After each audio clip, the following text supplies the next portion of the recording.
Billionaire husband's secret trip to Paris with Mistress revealed by his pregnant wife. Shocking ending. Naomi clutched her phone with trembling fingers, heart hammering as she read the anonymous text claiming her billionaire husband, Ethan Sutton, had just landed in Paris with another woman on his arm. Pregnant and plagued by anxiety, Naomi had tried to ignore the warning signs for months, but the rumors were undeniable now. She stared at the words seen at the Ritz Paris, feeling a chill swirl around her heart. Could Ethan really betray her like this, especially when their unborn child depended on them both? The next move was clear. She had to uncover the truth, and she would stop at nothing to do so. Naomi Sutton had grown up with a quiet determination to build a life of comfort and purpose, but never in her wildest dreams had she expected to marry into the glitz and glamour of high society. When she first encountered Ethan Sutton at a charity gala in New York City, she was drawn to his magnetism, his gentle smile, and the confident way he navigated the opulent crowd. They met near the Champagne Fountain, introduced by a mutual friend who worked at Tiffany & Company, and the spark was instantaneous. Ethan, heir to the Sutton Group, a global real estate empire, stood tall and lean, dressed impeccably in a tailored midnight blue tuxedo. He had carved out his own success outside his family's fortune, establishing a line of luxurious hotels in top destinations around the world. Impressed by Naomi's calm demeanor, unaffected by wealth or status, he pursued her from that moment forward. Within a year, Ethan proposed to her in a private garden overlooking the Hudson River, complete with a ring he had designed himself set with a single, gleaming diamond. Their engagement story was the talk of society pages. From the outside, their marriage appeared to be a fairy tale. Lavish vacations in the Maldives, close friendships with Hollywood celebrities, and a New York penthouse that boasted floor-to-ceiling windows offering a breathtaking view of Central Park. Naomi and Ethan seemed to have it all. But beneath the sheen of perfect happiness, cracks had started to form. While Ethan's ambition fueled him to constantly expand their empire, Naomi felt him slipping further and further from her. He attended back-to-back business meetings, took last-minute flights overseas, and became evasive whenever Naomi asked too many questions. When Naomi discovered she was pregnant, she believed it would be a turning point for their relationship. She fantasized about cozy nights spent picking out nursery furniture, Ethan excitedly placing his palm against her growing belly as they both bonded over the miracle of new life. Instead, Ethan seemed to grow more distant. He offered half-hearted smiles when she brought up baby names and was never around to accompany her to obstetric appointments. Something was amiss. "Hey, honey, will you be able to attend the ultrasound appointment next Friday?" Naomi had asked one evening, her tone filled with a hopeful lilt. Ethan glanced at her from across the room, rifling through a sheaf of documents, his gaze flicking between her and the papers. "I'll have to check with my assistant," he'd replied. "It's a busy time, new property acquisitions in Europe." He punctuated the statement with an apologetic smile, but Naomi noticed the slight tremor of guilt in his eyes. For the rest of that night, she tossed and turned, wrestling with the suspicion that her dream marriage might be in jeopardy. Rumors began swirling in exclusive circles that Ethan had been seen with a mysterious brunette at a private art show, or that he was spending suspiciously extended weekends in Europe under the guise of business. Naomi tried to silence her anxieties, telling herself it was just tabloid fodder. After all, Ethan had built his career on forging high-level connections, which often included striking up alliances with glamorous people from the upper echelons of society. Yet one day, a single text message hit her phone like a thunderbolt. "I saw your husband at the Ritz in Paris." He wasn't alone. She stared at the cryptic words, panic igniting within her. Her intuition roared to life. Something was wrong. Something was very, very wrong. Naomi looked at the reflection of her growing belly in the mirror, tears pooling in her eyes. She vowed that she would uncover the truth. Though fear gripped her heart, a new, steely resolve welled up within her. She refused to be made a fool. Long before meeting Ethan, Naomi had been a small-town girl with big dreams. She hailed from a modest upbringing in Lake Forest, Illinois. Her father worked as a high school teacher, her mother a librarian. Growing up in a household that valued education above everything, Naomi pursued a degree in fine arts and dreamed of establishing community programs that would bring art to underprivileged neighborhoods. Her work ethic and passion eventually took her to New York City, where she began volunteering at a non-profit dedicated to fostering creative opportunities for children. It was in this philanthropic sphere that she encountered the mesmerizing world of the ultra-wealthy. At first, Naomi felt out of place in the plush environment of champagne-laden receptions and designer-clad socialites. Yet her genuine warmth and kindness earned her a reputation that transcended money and privilege. Donors and sponsors found her presence refreshing, and the same was true for Ethan Sutton when they first crossed paths. Their courtship was swift and enchanting. Ethan surprised her with quiet gestures, handwritten notes, private tours of the Metropolitan Museum of Art after hours, or freshly picked roses from upstate flower farms. She found it endearing that a man of his status would show such attention to detail. Life changed drastically after their engagement. Naomi quickly grew accustomed to the constant swirl of social obligations, fundraising dinners, public appearances, photo shoots for upscale magazines, and the occasional overseas gala. Their wedding took place in a palatial estate owned by Ethan's family in the Hamptons. Celebrity chefs catered the event, tabloids clamored for exclusive coverage, and thousands of white roses decorated the lavish garden ceremony. Still, Naomi remembered how Ethan's eyes shone with what she believed was pure love as they said their vows. But marriage to a billionaire brought complications beyond the fairy tale dresses and star-studded receptions. Ethan's company, Sutton International, seemed to demand more and more of him. After only a month of wedded bliss, Ethan was whisked away on trips to London, Tokyo, Hong Kong, and Paris, often under the excuse of scoping out new properties for his hotels. Naomi understood that his drive for success was part of the package.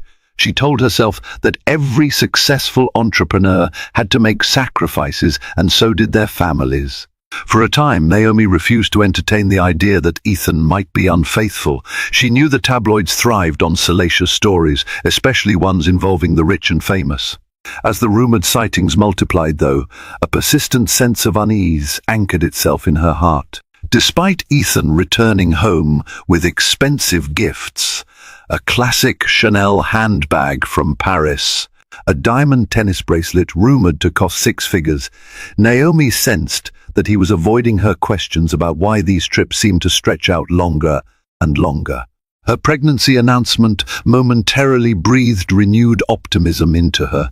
Ethan responded with quiet relief, hugging her in silence. She interpreted his reaction as happiness, overshadowed by professional stress.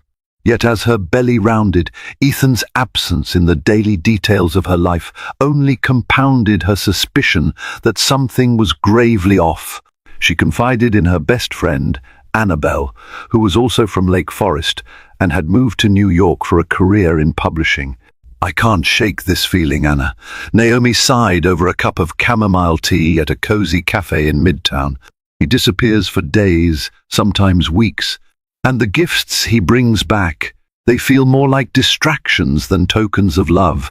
Annabelle touched her friend's hand sympathetically. "Have you confronted him?" Naomi nodded slowly.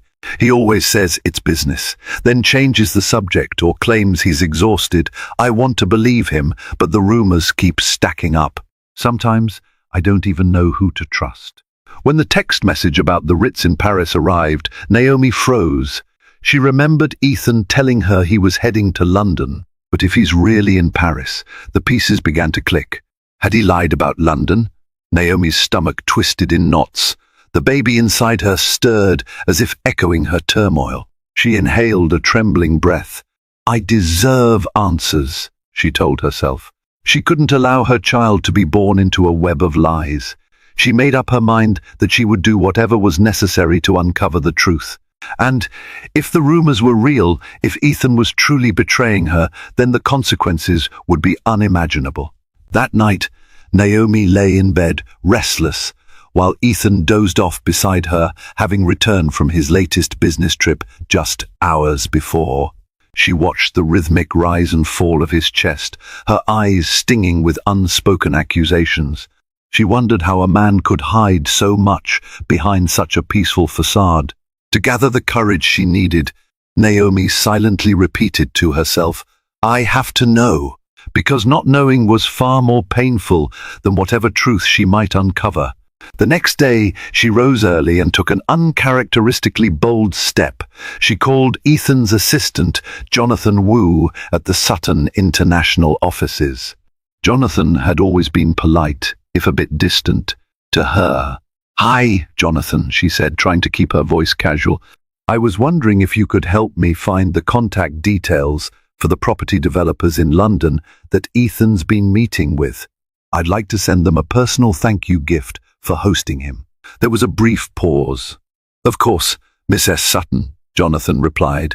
"Let me gather that information and email it to you." She could almost hear his hesitation.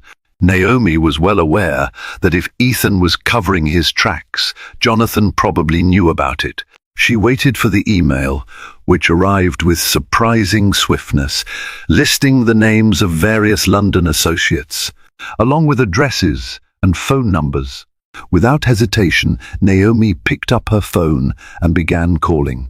As she painstakingly worked her way down the list, every single developer confirmed the same story. They had not met with Ethan that week. Some politely said they had no record of any meeting requests at all. By the 10th phone call, Naomi's trembling turned to a cold, determined rage. She fought off tears as the betrayal stabbed deeper with every denial. So he wasn't in London. That left only one possibility. He was in Paris, and he was not alone. When Ethan left for his next trip, Naomi decided to look for more concrete evidence. She dug through old receipts, rummaged through his desk drawers, and examined his credit card statements. The moment she found the credit card bill for 2 first-class tickets to Paris on Air France, she almost collapsed from the rush of dread. A single date leapt out at her from the paper, the same weekend he'd claimed to be in a London conference. There was also a receipt for a lavish dinner at Le Jules Verne in the Eiffel Tower, famed for its romantic ambience, where the sum spent on champagne alone was enough to finance a middle-class family for a month. Night after night, Naomi sat alone in the penthouse living room. The glittering lights of Manhattan below reminded her of the illusions she had once embraced as truth. In the quiet hush of early morning, she placed a discreet phone call to a private investigator recommended by one of her friends from the charity circles. The investigator, a woman named Jade Morales, specialized in high-profile marital cases. "Mrs. Sutton, I'll need every detail you have. Dates, times, credit card records, anything that can establish a pattern," Jade said matter-of-factly. Naomi poured out every piece of information she'd collected. She heard Jade scribbling notes on the other end of the line. "I'll get to work immediately," Jade promised. "Stay strong." While Naomi waited for updates from Jade, she went through daily motions with a strained composure. Each time Ethan returned home, Naomi felt her heart break a little more. He continued to kiss her forehead as though everything was fine, continued to pat her stomach with a fleeting grin, and continued to make vague excuses about new expansions in the works. It was all lies, carefully draped over a real estate empire that Naomi now suspected was just as hollow as his empty words. One evening, Naomi noticed Ethan's phone buzzing on the marble countertop. His phone was typically glued to him, but this time he had left it charging in the kitchen while taking a shower. Naomi's pulse hammered. Should I look? She took a breath and grabbed the phone. The lock screen showed a text message from Lauren. 2 heart emojis blinked on the screen. In a rush of desperation, Naomi tried Ethan's passcode, his birthday. It didn't work. She tried her own birthday. That failed as well. Then she tried the digits of the day they got married. The phone unlocked. Dozens of unread messages appeared before her eyes. Lauren, missing you already. When can we see each other again? Lauren, the suite at the Ritz was divine. Next time, I'm picking the restaurant. Zoe, Lauren, think of me when you're lying next to her. Naomi's breath caught in her throat. She scrolled further and found pictures. Lauren smiling in front of the Eiffel Tower. Lauren in an elegant black dress, perched on a sumptuous hotel bed. The date stamps coincided precisely with Ethan's supposed business trips. Naomi's cheeks burned with shock and fury. The phone trembled in her hand. She felt like an intruder, yet she was entitled to every single one of these revelations. Her intuition had been right. It was far worse than she had imagined. When Ethan emerged from the shower, Naomi barely managed to place the phone back on the counter. She fled to the bedroom, tears threatening to escape, and forced herself to breathe. She needed confirmation beyond any shadow of a doubt, and soon, but she also needed the perfect moment to confront him. The investigator, Jade Morales, was thorough and efficient. Within a week, she handed Naomi a folder thick with damning evidence. Photos of Ethan and Lauren holding hands in the streets of Paris, the pair dining in exclusive restaurants, and even entering the Chanel boutique on Rue Cambon, where Ethan had presumably bought his mistress extravagant gifts. Jade documented the sum of their escapades, replete with timestamps and receipts. It was all meticulously curated into an infallible dossier of betrayal. Naomi felt numb as she flipped through the pages. There they were, photographs capturing Ethan's look of contentment, his arm tucked possessively around Lauren's slender waist. The mistress was undeniably striking, tall, brunette, with a polished sophistication that suggested she might be a model or socialite. Naomi wanted to scream, but she forced herself to remain collected for the baby's sake. Adrenaline and heartbreak raged in equal measure. Later that evening, while Ethan was out once again, claiming to be at a business dinner, Naomi decided she needed to escape the suffocating walls of their penthouse. She found herself wandering into a small park a few blocks away. Passing couples pushed strollers, children giggled around a playground, and the smell of roasted chestnuts from a street vendor hung in the crisp air. She felt an overwhelming sense of loneliness as she realized how she'd fallen into a gilded trap. She was a pregnant wife, overshadowed by a man who had spun a masterful web of deceit. Sitting on a bench, Naomi recalled how Ethan's face lit up the day she told him about her pregnancy. She questioned how long he had been carrying on with Lauren. Had it started before or after I conceived? She thought about their unborn child growing inside her, innocent and full of promise. Then she pictured Ethan squiring Lauren through the streets of Paris, indulging in romantic gestures that Naomi had once treasured for herself. Rage and sorrow churned in her, but then came resolve. The question was no longer if Ethan was unfaithful. He was. The question was what she would do about it. The following morning, Naomi received a call from Jade. "Mistress, Sutton, I discovered something else you might want to know," Jade said, her tone serious. "Your husband and Miss Lauren Walsh visited a luxury real estate agent in Paris. A discreet place, the kind of office catering to high-net-worth individuals. He might be purchasing property in her name or planning to." Naomi's heart wrenched. He's setting her up, buying her a place to live. "It appears that way. I'm still digging, but that's what I've found." "I'm sorry," Jade replied, sympathy lacing her words. Naomi clenched her jaw. This was far more than a simple fling. Ethan was orchestrating a second life for his mistress, a life of comfort and extravagance. The betrayal was complete. It felt like her entire world was collapsing, but Naomi refused to spiral into despair. He wants to lie. Fine. Let's see how he fares when I track him down in person. That night, she confronted Ethan as he packed for yet another trip. She stepped into the walk-in closet, arms folded over her chest. "Where are you going this time?" she asked, gaze narrowing. "London." He didn't miss a beat as he zipped up a large leather duffel bag. "There's an important investor meeting, and then a quick stop in Rome. I'll probably be gone for a week." Naomi stared at him, noticing the subtle twitch in his left eyebrow. The same lie, recycled. "Rome too, huh? Just an overnight visit. Nothing major." She forced a sweet smile. "I see. Well, be safe." His eyes darted away momentarily, as though expecting more questions. Instead, Naomi just nodded and left the closet. She could sense Ethan's relief behind her. He had no idea she was planning a trip of her own. The next day, Naomi contacted Jade again. The plan was simple. With Jade's help, Naomi would follow Ethan to Paris, ensuring they had indisputable evidence of his affair. Naomi booked a first-class seat on the same Air France flight Ethan had purchased, using an alias to avoid detection.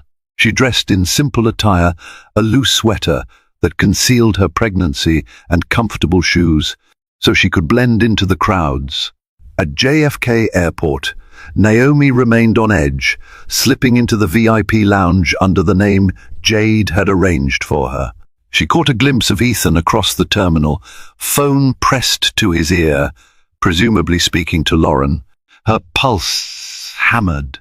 She questioned if he might notice her, but his attention was locked on his conversation.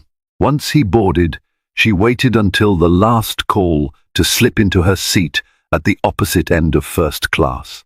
Anxiety gnawed at her every second of the 7-hour flight, but the baby's slight fluttering in her womb reminded her that this was no longer just about her heartbreak.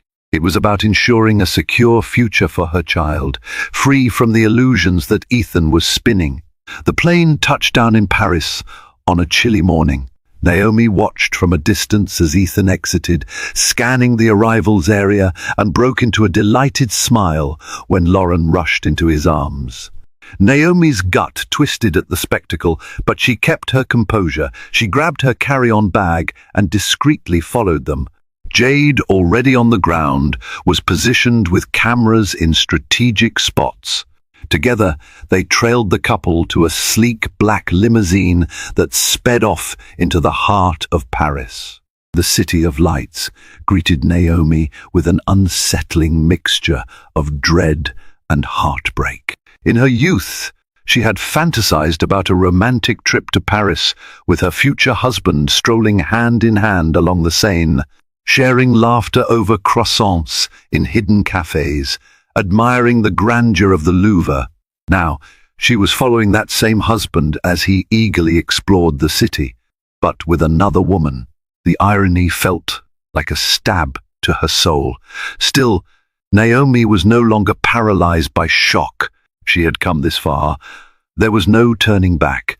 With Jade's network of local contacts, Naomi secured a discreet car and driver to track the limousine carrying Ethan and Lauren. At first, the car navigated through quaint cobblestone streets, past chic boutiques and elegant Haussmannian buildings. Finally, they arrived at the Ritz Paris, an establishment famous for hosting the world's most elite figures. Naomi's chest tightened. She recalled the anonymous text message that started it all scene at the Ritz Paris.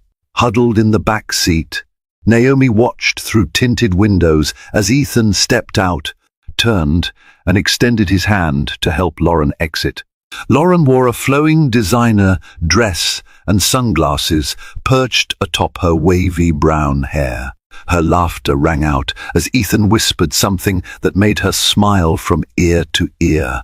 Jade was a few cars behind, snapping photos of every incriminating moment. Naomi could barely keep her breathing steady. "They're really here together," she whispered to herself.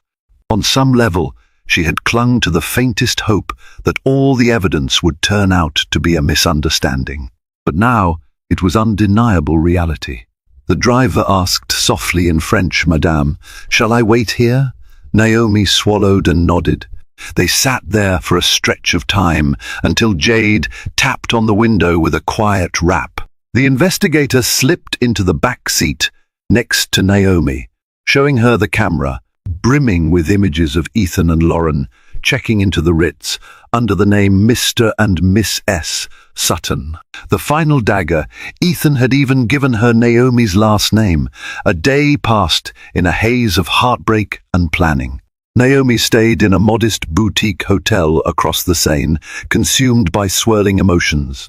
She had to figure out how best to confront Ethan and whether to confront Lauren as well.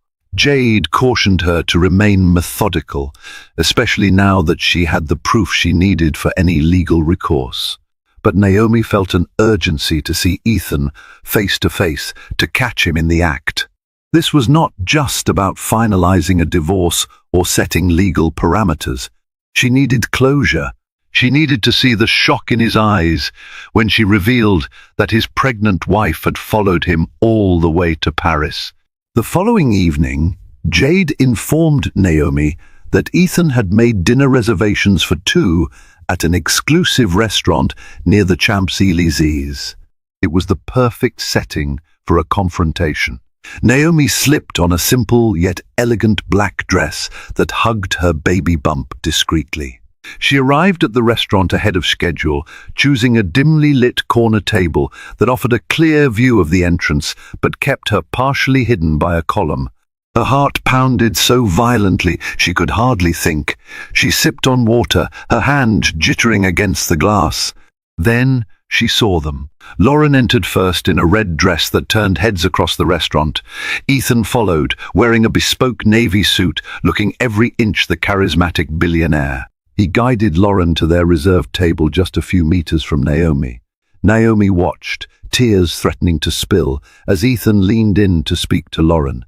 She saw the affectionate tilt of his head, recognized his gesture. It was the same intimate posture he once used when they shared secret jokes. She recalled the warmth she used to feel whenever he did it. Now it only brought on a wave of nausea. 20 minutes passed. Food and wine began arriving at their table. Naomi summoned every ounce of her courage. With trembling resolve, she rose from her seat and walked toward them. Adrenaline surged through her body, the pounding of her heart echoing in her ears. She caught the slight furrow of Ethan's brow as she stepped into his line of sight. It took him a moment to register who she was.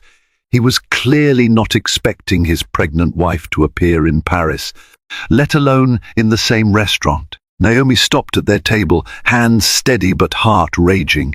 Ethan's eyes widened in horror. Lauren looked puzzled, glancing between them. For an excruciating moment, no one spoke.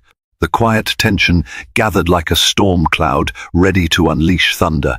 "Naomi," Ethan finally breathed, color draining from his face. Naomi surveyed him, then turned her gaze on Lauren, who stared back in confusion. The entire restaurant felt as if it was holding its breath. "Ethan," she said, forcing calm into her voice, "I see you're enjoying your trip to London. Or is it Rome? I forget which lie you told me this time." Lauren's jaw dropped as her eyes darted from Ethan to Naomi's pronounced belly. She realized, perhaps for the first time, that the woman confronting them was very pregnant and wearing a wedding band identical to Ethan's. Tension crackled in the air. Other diners began to take notice, some leaning in to eavesdrop. Ethan tried to stammer something, but his words stuck. Naomi glared, feeling an unexpected wave of confidence swirl within her. "So this is Lauren," she said, turning her laser-focused gaze on the mistress. "Let me guess, you didn't know he was married. Or did you?" Lauren opened her mouth, then closed it again, her eyes flickering with guilt. Naomi sensed she might have known from the start. The hush around them was deafening, And in that moment, Naomi realized she was done being the silent, wronged wife. The time for illusions was over. The restaurant, with all its hushed conversation and candlelit ambience, transformed into a theater of shock as Naomi confronted Ethan and Lauren in front of unsuspecting patrons. Tension shimmered like electric current. Naomi felt a storm of emotions batter her, rage, heartbreak, and a maternal instinct to fight for her child's future. Yet she forced herself to remain composed. She refused to let Ethan see just how deeply he'd shattered her. Ethan's face, drained to ashen grey, his eyes wide with panic. He tried to speak words, jumbled into an incoherent stutter. Lauren, for her part, clutched the edge of the table, looking like a cornered animal. Naomi could not help but notice that beneath Lauren's polished veneer, fear flickered in her gaze. Naomi suspected that Lauren may have known about Ethan's marriage after all. The media had often featured them as a high-profile power couple. Could Lauren have been naive enough to believe his version of events, or did she simply not care? Summoning a steady voice, Naomi said, "I followed you to Paris. One have proof of everything." She nodded at the ring on Lauren's finger, an unmistakable engagement band. "So, our congratulations in order for the happy couple." Ethan reached out, his voice a hushed plea. "Naomi, please, not here." Naomi ignored him and turned to Lauren. "Did he tell you his wife is pregnant with his child? Or did he conveniently leave that detail out?" Lauren's eyes darted. "She stammered," he said. "He said you weren't in the picture anymore. That you—" She broke off, obviously flustered. Naomi's lips curved into a bitter smile. "Well, guess what? I'm very much in the picture. And so is our unborn child." A ripple of disapproval circled around the tables nearby. Diners glanced over, either enthralled by the unfolding drama or awkwardly trying to mind their own business. The manager hovered at a distance, torn between intervening and allowing the spectacle to continue. Ethan abruptly rose from his chair, grabbing Naomi's wrist. "Let's step outside," he hissed, trying to contain his fury behind a forced civility. "We can talk about this in private." Naomi yanked her wrist free, her voice rose, sharpened by betrayal. "You lost the right to privacy the moment you decided to parade your mistress around Paris, telling everyone she's Mistress Sutton." Lauren stood as well, tears forming in her eyes. "Ethan, you told me." Ethan cut her off with a fierce glare, pressing a palm to his temple as though battling a migraine. The triad of them stood there, locked in a standoff. Finally, Naomi turned on her heel and strode for the door. She felt Ethan's footsteps behind her as she emerged onto the sidewalk, where the Parisian night offered no comfort, only the chilling bite of early spring air. "I can explain," Ethan said, breathless. Once they were outside, it wasn't supposed to— Naomi whirled to face him, eyes burning with tears she refused to shed. "Explain what? That you've been cheating on me, lying to me, humiliating me? Explain that you planned to buy her a property here, all while your pregnant wife wondered why you couldn't attend a single ultrasound appointment." He stepped closer. She saw the lines of stress etched into his once handsome features. "It's complicated, Naomi. You don't understand the pressure I'm under. The expansion, my parents' expectations, the board, and Lauren, she was just what? A fling," Naomi snapped. "Your text messages suggest otherwise. It looks like a long-term, premeditated affair to me." He raked a hand through his hair. "I never meant to hurt you. I needed an escape. Things got overwhelming. And yes, maybe I found comfort in Lauren, but it was never meant to last. An escape from your pregnant wife?" Her tone went from furious to heartbreakingly vulnerable. "You destroyed our marriage for a cheap thrill." A flicker of guilt, or perhaps fear, danced in his eyes. "I swear, Naomi, I still love you." It got out of hand. He glanced over his shoulder, where Lauren hovered at the restaurant door, uncertain. "I told her I wanted out of it, but she threatened to go public." Naomi stared at him in disbelief. So you're blaming her now? You took her on romantic dinners, expensive vacations, used our last name for reservations. Who do you think you are fooling? Ethan opened his mouth to protest, but words failed him. In that moment, Naomi recognized that her illusions about her husband's decency had been shattered once and for all. The man in front of her was willing to twist the truth to protect himself, no matter how many people he hurt in the process. Suddenly, Jade appeared from across the street, stepping into the glow of a street lamp. She had her camera in hand, capturing the final confrontation from a distance. She looked solemn as Naomi caught her eye.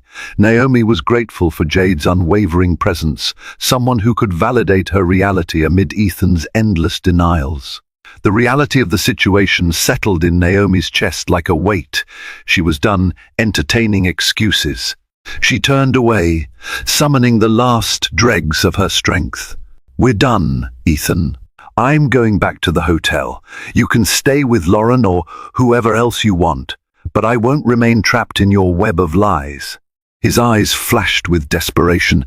"Don't leave me, Naomi. We can fix this." Naomi glared at him, a tear finally escaping down her cheek. "You and I both know this can't be fixed." She walked away, leaving Ethan standing on the sidewalk, uncertain and frantic. The bright city lights of Paris blurred in Naomi's vision as the final shards of her heartbreak pierced her. She felt the baby move inside her, a reminder of what truly mattered. Whether Ethan would let her go or not, she was determined to fight for a future free of deceit. The time had come to sever the toxic ties that bound her to a man who had so carelessly shattered her trust. Early the next morning, Naomi awoke in her small boutique hotel, mind reeling from the previous night's confrontation.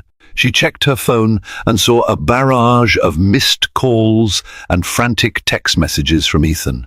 Pleas for forgiveness, half-hearted explanations, all culminating in an admission of guilt. "I messed up, Naomi. Please pick up." She ignored them.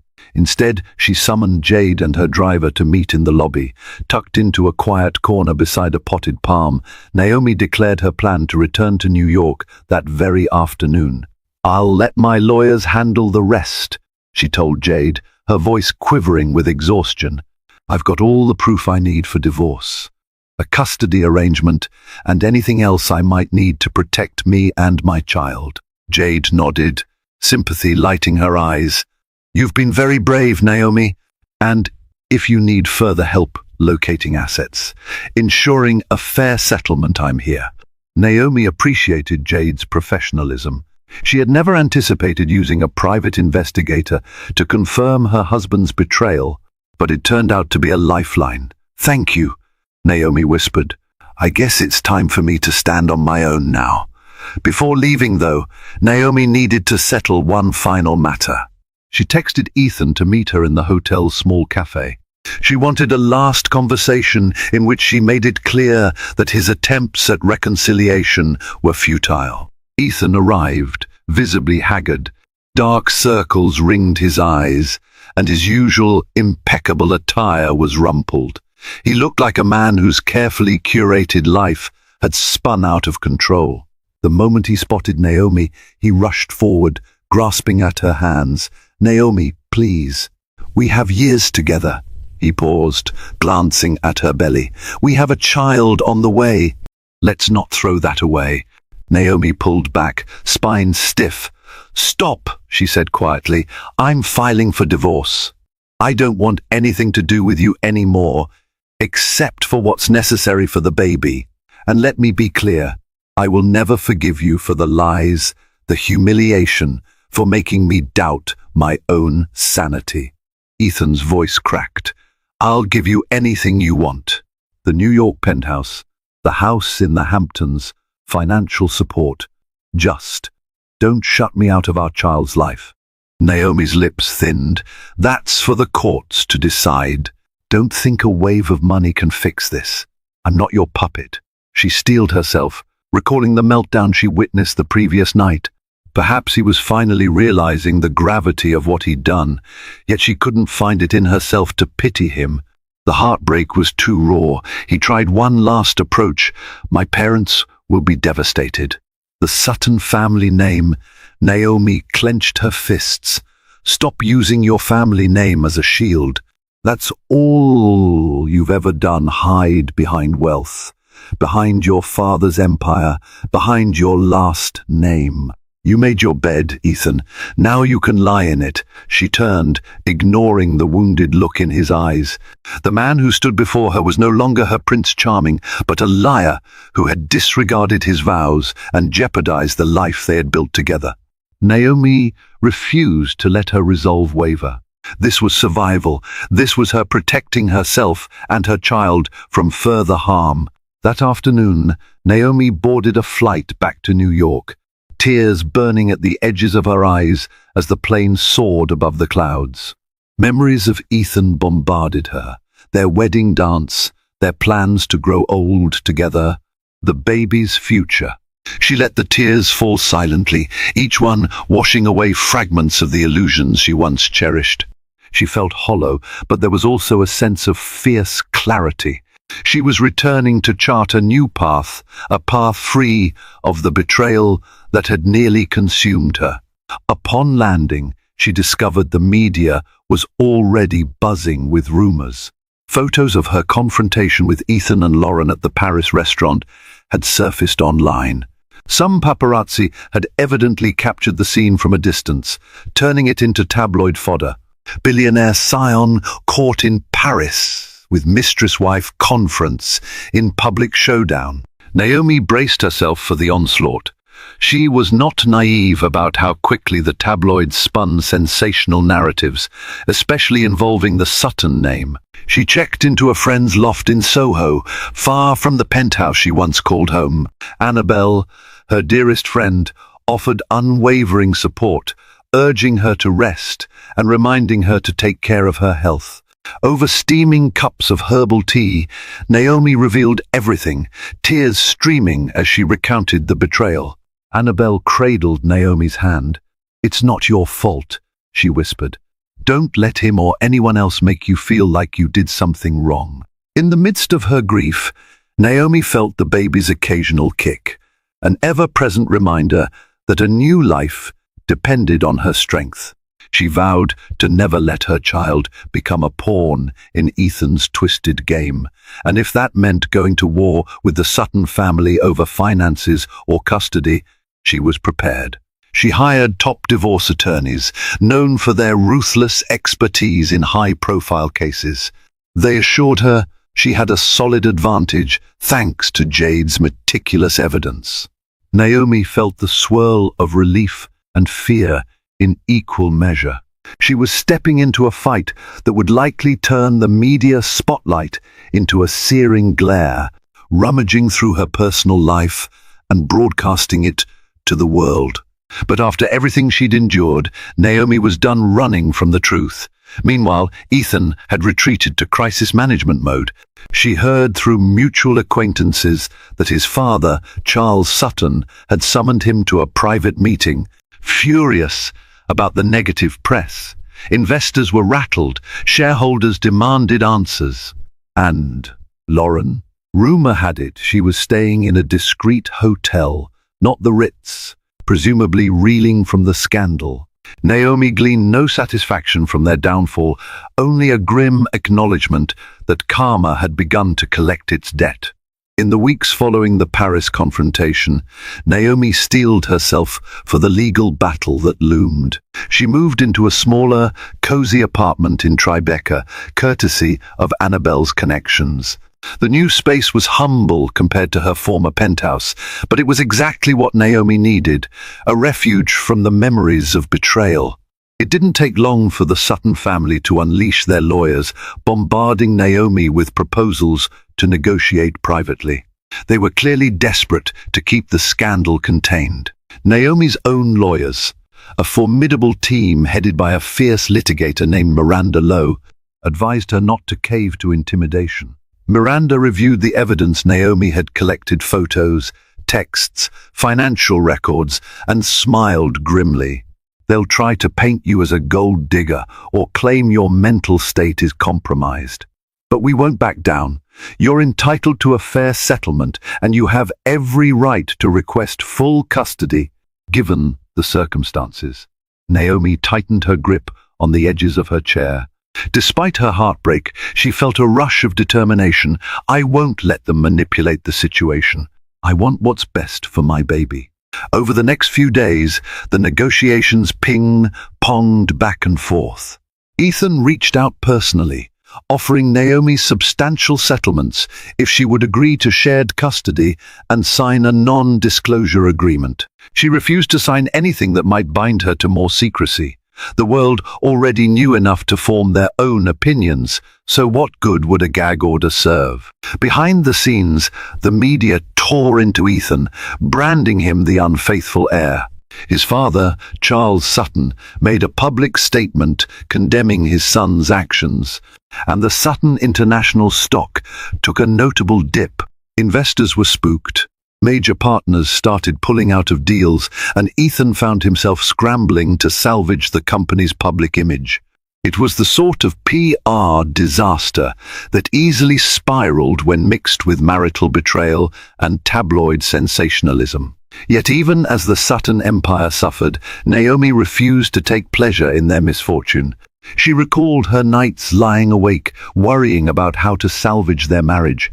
Ethan's heartbreak might have been overshadowed by arrogance, but he was still the father of her child. Part of her felt an overwhelming sadness that it had come to this. Another part, though, insisted that Ethan deserved the consequences for his choices, and so did Lauren. In a dramatic twist, Lauren filed a lawsuit against Ethan, claiming he had emotional entrapment and broken promises of marriage. The tabloids seized this new scandal. Some labeled Lauren a gold digger. Others portrayed her as a naive young woman manipulated by a powerful man. Naomi had no sympathy for her.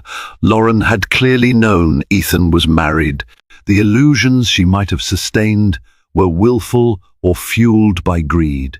During one tense negotiation, Ethan's attorneys claimed that Naomi's presence in Paris, where she publicly confronted him, had harmed Ethan's reputation. Miranda Lowe laughed outright at this. Your client engaged in public adultery and used the Sutton name for illicit activities. My client simply uncovered the truth. You'll have a hard time convincing any judge that she's the guilty party. Ethan, appearing increasingly haggard, tried calling Naomi late at night. Sometimes she picked up to hear him sigh or apologize in broken words. Other nights, she let it go to voicemail. Each conversation left her emotionally drained, but she tried to remain civil. After all, she needed to think of the child who would soon be entering the world. She couldn't let hatred poison their future co-parenting arrangement, if co-parenting was even feasible. Amid the swirling chaos, Naomi leaned on her small network of trusted friends, forging ahead with plans for the baby. She visited a doctor for regular checkups, her heart fluttering at the sound of the baby's steady heartbeat on the ultrasound. She began prenatal yoga, focusing on each breath, releasing tension from her body. This was her sanctuary, a peaceful interlude in an otherwise tumultuous time. Annabelle hosted a modest baby shower in her Soho loft. There were only a handful of attendees, close friends from Naomi's non-profit work, and a few acquaintances who had proven their loyalty. They brought thoughtful, practical gifts, diapers, tiny onesies, soft blankets. Tears prickled at Naomi's eyes as she realized she might be doing this journey alone. But she felt a surge of empowerment too. She would build a loving environment for her child, with or without Ethan's involvement. While Naomi prepared emotionally for single motherhood, the Sutton family took a public blow. Whispers circulated that Charles Sutton was furious with Ethan, claiming his reckless behavior had cost them their long-standing alliances. Real estate deals fell through, and some board members proposed removing Ethan from his CEO position to salvage the company's integrity. In an ironic twist, the affair that Ethan had tried to keep hidden in the shadows now threatened his entire empire. Karma was indeed making its presence felt. Every time Naomi checked the business news, she noticed Sutton International's stock dipping a little further. Sponsors withdrew from the philanthropic galas hosted by the Suttons, citing the negative press. High-profile acquaintances who once flocked to Ethan's parties now kept their distance. For Naomi, it was a bittersweet vindication.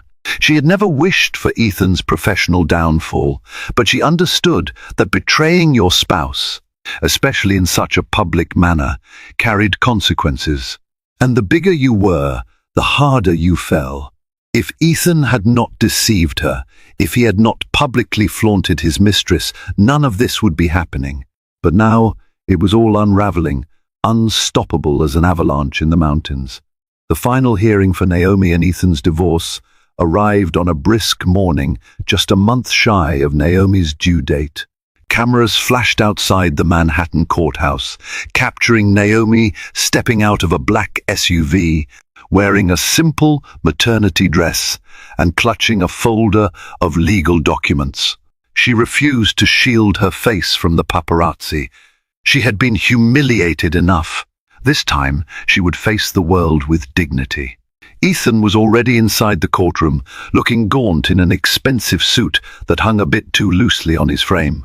Tension rippled through the air as the lawyers arranged themselves. Naomi's heart pounded. This was the moment she dreaded and anticipated in equal measure, the official end of her marriage. Proceedings began with formalities. Then came the crossfire of legal arguments, property settlements, custody arrangements. Miranda presented the compelling evidence of Ethan's affair, plus the emotional distress it had caused Naomi. The judge nodded gravely, well aware of the media circus swirling outside these walls. Ethan's counsel tried to mitigate damage, asserting that Ethan deeply regretted his actions. They argued that he wished to remain part of his child's life. Naomi allowed tears to slip down her cheeks, but her expression remained composed as she recounted the months of deceit she endured. At last, after hours of negotiation and the judge's careful deliberation, a settlement was reached. Naomi retained full custody of their unborn child, with structured visitation rights granted to Ethan pending a psychological evaluation. The judge awarded Naomi a significant share of marital assets and monthly support that would ensure she and the baby would never want for anything. The entire arrangement was hammered into a formal, binding decree. Ethan rose to his feet, face etched with remorse. Naomi watched him approach, ignoring the pointed stares from reporters and onlookers. He spoke softly. "I'm sorry. I never meant for it to get this far." For a moment, Naomi considered whether to offer him a kind word, but the wounds were too fresh. The memory of him kissing Lauren, whispering sweet nothings in her ear at that Paris restaurant, still burned in Naomi's mind. "Goodbye, Ethan," she said simply, turning away as the bailiff signaled the end of the hearing. Outside, a sea of flashing cameras greeted Naomi. Microphones were thrust toward her, frenzied voices asking for a statement. She offered none, navigating toward her waiting vehicle with stoic grace. Annabelle was inside, offering a supportive hand. Naomi's heart pounded with a mix of exhaustion and relief. "It's over," she told herself. Or at least, the marriage was. In the following weeks, Ethan's fortunes continued to decline. The Sutton International Board voted to temporarily remove him from his position as CEO, pending an internal investigation into the misuse of company funds for personal travel and lavish gifts. Charles Sutton openly chastised his son, lamenting the damage done to the family legacy. On the other hand, Naomi moved forward with a sense of liberation. She immersed herself in final preparations for the baby's arrival, painting a soft, neutral-toned nursery in her Tribeca apartment. Day by day, she felt her spirits lift. She was forging a new identity, not as Ethan Sutton's wife, But as Naomi strong, independent, and a soon-to-be mother, the day her baby girl was born was filled with both pain and wonder. Naomi named her Ava Grace, and the first time she held that tiny bundle in her arms, every tragedy in her life seemed to recede. The hospital room glowed in the soft overhead lights. Annabelle and a few close friends stood by, tears of joy shining in their eyes. Ethan attempted to visit, sending messages that he wanted to see his daughter. But Naomi, still recovering, needed time. Instead, she sent him a picture of Ava, carefully swaddled, her delicate features bearing faint traces of the father she'd inherited them from. Ethan's replies were contrite and full of longing. Naomi remained cautious, placing Ava's well-being above everything else. Any illusions of a romantic reconciliation were gone. They would be co-parents if Ethan could prove he was stable and committed. In the quiet hours of her hospital stay, Naomi gazed at little Ava, amazed by the miracle of life. She felt a weight lifting from her heart, replaced by a deep conviction that she and her daughter would flourish. There would be love in Ava's life, a love untainted by deception. As she prepared to leave the hospital, Annabelle helped Naomi pack the baby's belongings. Together, they stepped into the crisp air outside, where a few reporters still lingered, hoping for an image of the newest Sutton heir. Naomi shielded Ava gently. She thought of the past year and how it had tested her in unimaginable ways. Yet here she was, stronger, motherly, determined to safeguard her family. Karma had indeed claimed its debts. Ethan faced a steep fall from grace, his mistress filed lawsuits, and the Sutton empire bore deep scars. Naomi refused to cling to anger. Instead, she focused on building a new life with her baby. She would teach Ava the values of honesty and compassion that money could never buy. And if Ethan truly wanted redemption, he would have to earn it the hard way. And so ends this tumultuous tale of a seemingly perfect billionaire marriage, unraveled by lies and betrayal in the romantic city of Paris. Naomi's journey demonstrates that even in the darkest moments, we can find the strength to stand up, protect our own, and begin anew. We watched Ethan face the consequences of his choices, his grand empire shaken by scandal and disloyalty, proof that nobody is invincible when truth demands a reckoning. If you've been captivated by Naomi's resilience and the dramatic twists that turned her life upside down, please consider showing your support. Like this video to let us know you enjoy these powerful stories of heartbreak and redemption. Share it with friends who appreciate an intense, dramatic saga, and subscribe to our channel for more riveting tales. Your engagement helps us continue delivering stories that remind us all of the power of truth and perseverance.